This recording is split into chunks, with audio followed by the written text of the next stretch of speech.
Good morning students. Let's start with class 10th maths chapter number 3, that is shares and dividends. Chapter number 3 is shares and dividend. Let me give you introduction of this chapter. Suppose we want to start a business, we want to start a company. So sometimes we have not enough money to start our business or a company. So we need much money for this. Sometimes we just make a group of people who invested money to start that business. Means there will be some people who invest money for our business, to run our business. It is written also in your book. It is sometimes not possible for an individual to invest such a big amount.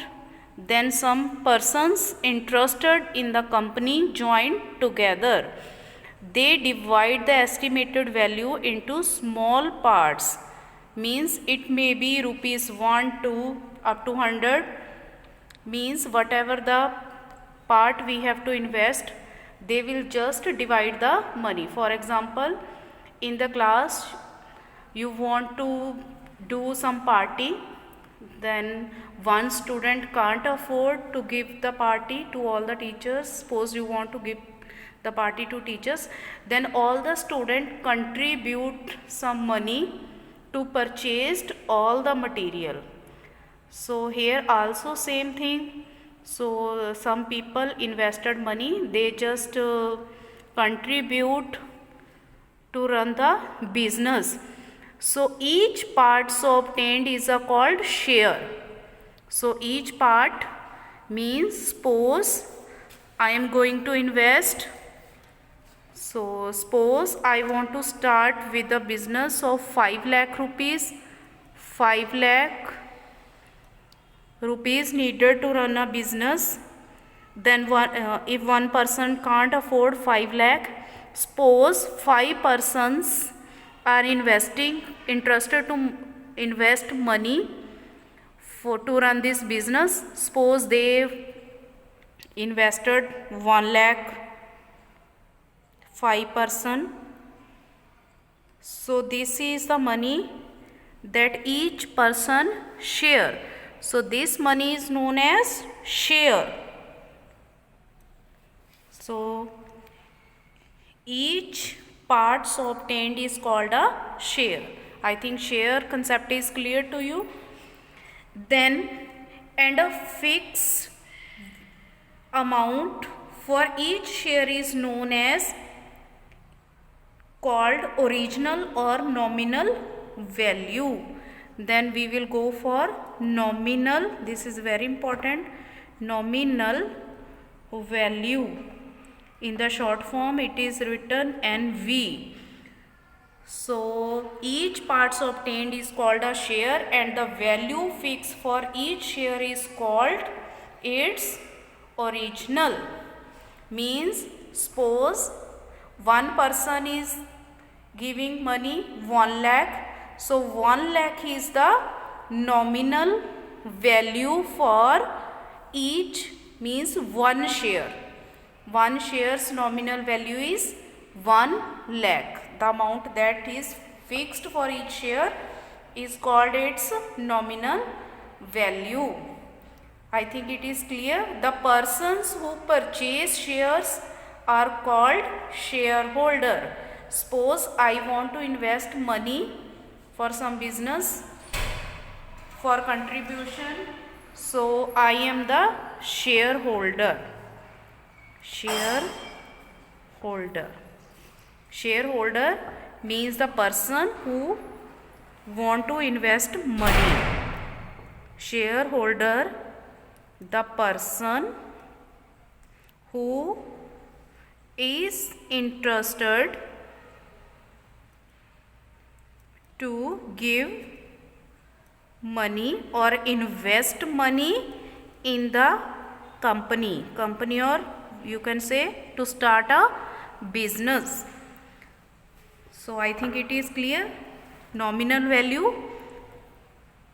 the amount which is fixed for sharing, that is known as nominal value. The nominal value of a share is also called register value. Another name for nominal value is register value, printed value, face value. All these are the same as called nominal value. The nominal value of a share does not change with time. The amount you already invested, that will not change with the time. So nominal value does not change with the time. Clear? So the price of each share in the market at particular time is called its market value or cash value. Suppose this is the share, the person who invested, this is a fixed amount. Sometimes with the passage of time, its value is changed in the market. So whatever the value is in the market, that is known as market value. So its short form is MV, market value. The market value of a share can be same. It can be same as the nominal value. It can be greater than the nominal value, or it can be the below than the nominal value. Suppose market value is equal to nominal value, then we will say ki then the share is said to be at par.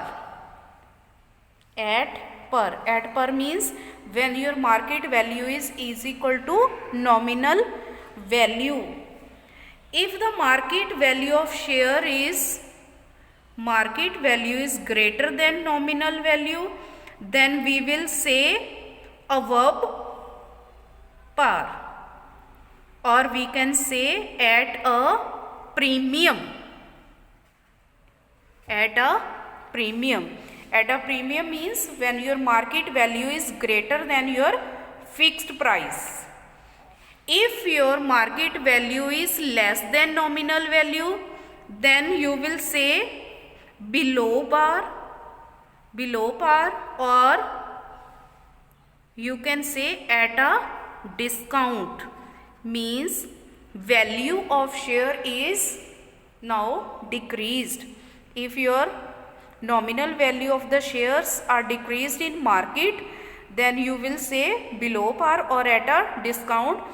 If your market value of the share is greater than nominal value, so we can say it is above par or at a premium. It is written in your book also.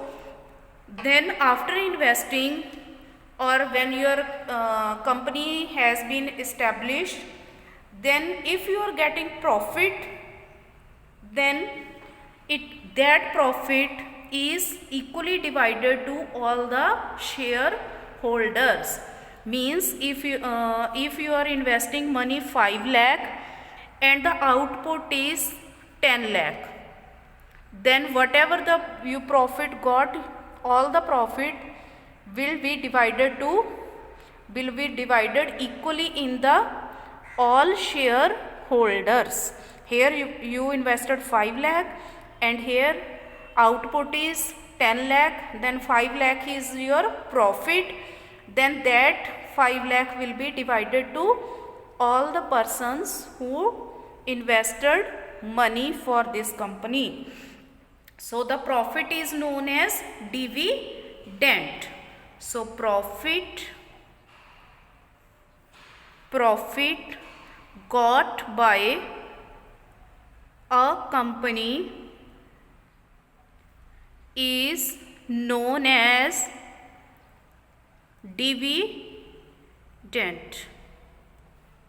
I think this concept is clear to you. So the dividend is always expressed percentage. It will be expressed as the percentage of nominal value. Whatever you invest the money, on which percent it is given, maybe it will be given. So we will calculate only in the percentage. कि this percent, suppose you have a profit of 10%, you will say कि 10% dividend he is getting, that person is getting on the nominal value. So dividend does not depend upon the market value of the share. It will not depend upon the market value, it will depend upon the nominal value only. So then next formulas you have to remember or keep in your mind, that is sum invested. It is written in your book, sum invested is equal to number of shares bought multiply by market value of one share. Means if you purchased 100 share and the market value of your share is 5 rupees, then total sum invested is 5 multiplied by 100, that is rupees 500. If the shares are at par condition, that means market value will be equal to nominal value, then here we can write nominal value. Suppose your nominal value is equal to market value, then total sum invested is equal to number of shares multiply by market value of one share. If this is equal to nominal value, then here you can write nominal value as per the given conditions in your question. Then next number is, if you want to find number of shares, then from here you can make your formula also. So next is number of shares bought is equal to total sum invested divided by this one market value of one share. By applying this formula you can calculate your answer also. And also we can find number of shares bought. If your dividend is given, then you will apply this formula कि total dividend from these share divided by dividend on one share. This formula you will apply when dividend is given. Then also another form of this, total income means in the form of profit divided by income on one share. So you can also apply this formula to find the number of shares bought. Only these 2-3 formulas will be applied to solve your questions. So try exercise 3A by yourself. So for today you will revise question number 1 to question number 8 by yourself. It is all things are given in your examples also and written assignments also. Concept I think clear to you. So that's all for today. In the next video I will explain exercise 3A. Thank you.